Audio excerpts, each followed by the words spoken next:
All right. I like what you guys did. Everyone subscribes to The Athletic. I subscribe to The Athletic. You have your takeaways from the trade deadline. The Now take us through this. You have winners, losers, and snoozers. I like the way you do it. It's easy. I can scroll through it and get the information I need. You have the Red Sox as a snoozer, not a loser or a winner. Take us through your thinking on that, and then I want to talk about if they did the right thing. Go ahead. Yeah, sure. Yeah, we do this each year at the deadline. Is kind of our way to catch the feeding frenzy that happens at the deadline. People just want to know, how did we do? Did we get fleeced? Did we come out winners? And so we turn this around like within an hour.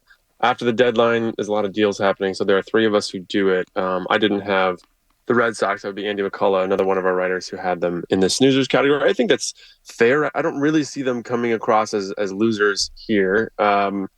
Now, there probably should be another category. It doesn't really, rhyme the same way, but like a team that just did okay, Right. like a team that got moderately better, but I'm not willing to call them a winner. Like there were more needs that they could have filled.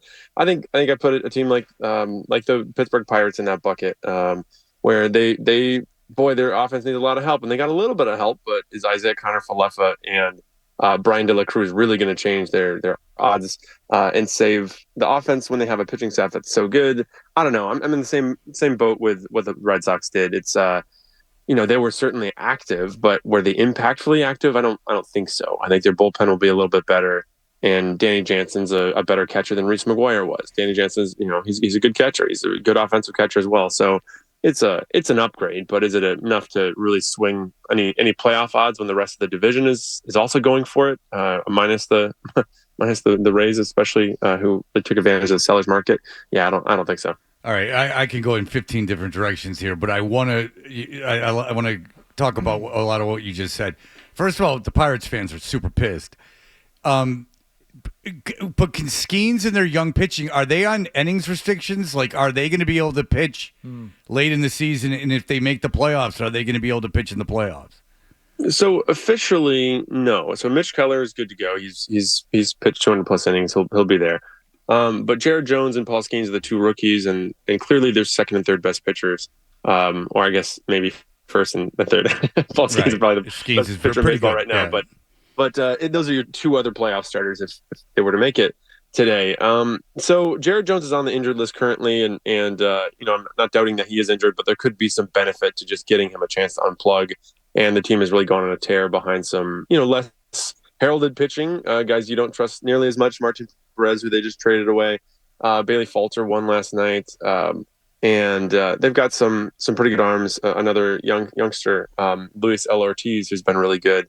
So officially, no, they're not on innings counts. But in reality, I think you're going to see them skip some starts. Maybe if you have an off day, take advantage of that to give Skeens some time off. As it begins to look more likely that they make the playoffs, there's still a very good chance they don't make the playoffs. So if they don't make the playoffs, I think you just haven't pitched through the season. But they'll probably look for some opportunities to skip him. Yeah. The Pirate fans are pissed because they finally have this national attention and they feel that the GM didn't take advantage of it. But the prices, this gets back to the Red Sox, like the talent that was moved versus the talent that was received, the price you had to pay. You mentioned this being a seller's market. Like, put this into precedent. How big a seller's market was this compared to prior years? Well, I think is going to become increasingly like this because there are so many teams now that are in shouting distance of the playoff race with the expanded playoffs. So, maybe we have to stop calling it a seller's market, but this really was even more aggressive than we were seeing a year ago when those rules were also in place. But so look at a team like the Rays.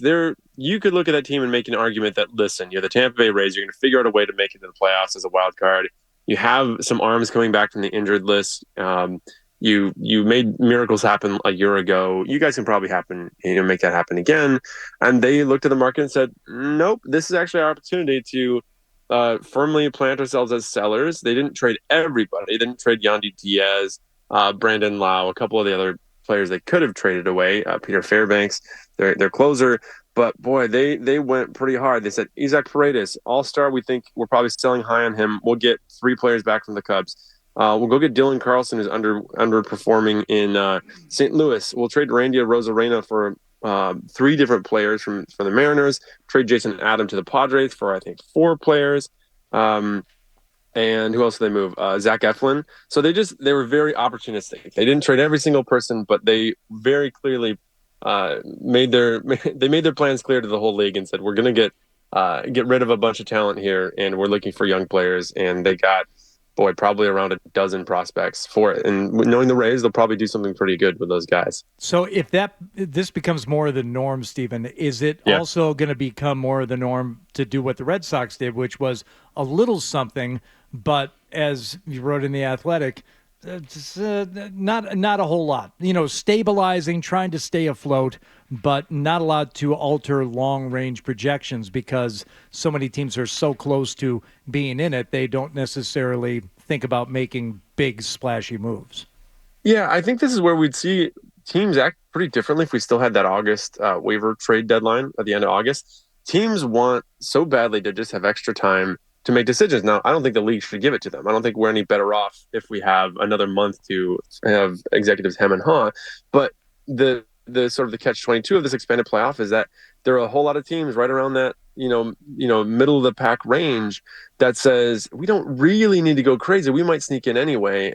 We like the roster we have, and I think that's something that the Red Sox did, is say we've got enough here that I think we can sneak into the playoffs. And if you make the playoffs, or anything can happen at that point. If a couple pitchers get hot and the lineup is ticking. Yeah, so I think you're gonna we always used to see that happen occasionally. We call it threading the needle.